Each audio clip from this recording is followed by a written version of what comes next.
All right, today I'm outside of a mini golf castle, a medieval mini golf castle. And for me today, this is representative of a university across the ocean. I'm standing at the shore in Ocean City, New Jersey. And across the ocean, there's a university called the University of Paris. And that university was founded as originally a cathedral school of the church, and it became a university as they began to confer degrees, and they started their own government, which at times would agitate and cause some conflict with the surrounding society. One of the famous students at Sarbonne, University of Paris, was John Calvin.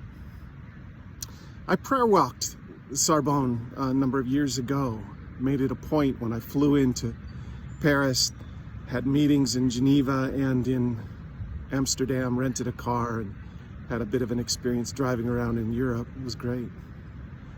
But praying on the campus at Sarbonne, I thought of this role of the university that confronts the surrounding culture.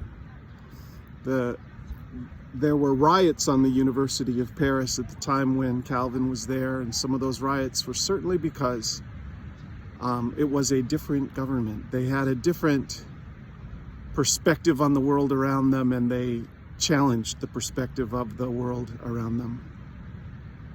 Culture shaping is not easy, and the university is actually poised for that, to call into question some of the prevailing stereotypes and traditions of culture that sometimes just aren't helpful. So John Calvin was a great reformer of the church, and his ideas, though some of them I challenge, but his ideas were brilliant, especially in terms of how to engage the world. When he went to Geneva and wrote his institutes, it was at a time when the printing press was popular, and his pamphlets would get circulated all over Europe, and his reforms would be implemented. Some of the reforms went so far as to not just clean up the city in general in terms of policing and so on in Geneva,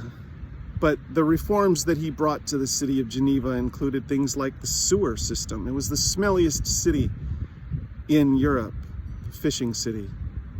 And I'm not an expert on Calvin or Geneva.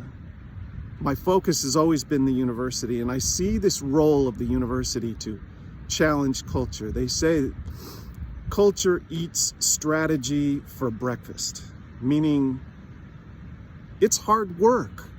It's the very reason why nonprofits or agencies outside of the commercial world exist. A university should be a nonprofit, and it's because it's challenging ideas that are not yet acceptable in the for-profit world.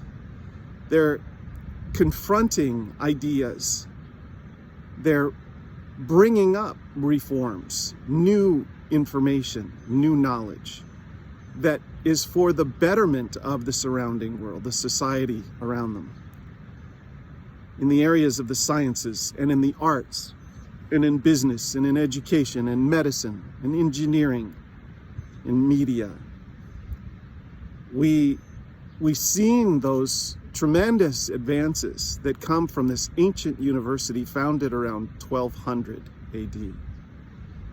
One of the very first universities, and there's a few others I'm going to be talking about soon, but this university shaped, if only by agitation, much of the Western civilization. And the ideas of Calvin shaped the church and much of society. Calvin's ideas spread to John Knox. John Knox went back to Scotland. Scottish Enlightenment brought about the philosophy that came to the United States, and John Witherspoon and others that came to Princeton and taught in the university there on basically the role of government, and many of the signers of the Constitution and the Declaration were students of John Witherspoon, who was a Scottish Enlightenment student, a student of John Knox, who was a student and partner with John Calvin. And it begins at a place that things get agitated, the University of Paris. So my prayer today is that God would continue to bring, yes, new ideas into the university, and that those ideas would be, yes, somewhat agitating, but pray God brings a biblical Christian worldview back into the universities to establish righteousness, to bring truth, to bring transparency, to bring hope for the nations. This is my prayer, and it begins with this ancient university, the University of Paris. Remember, #PrayTheCampus.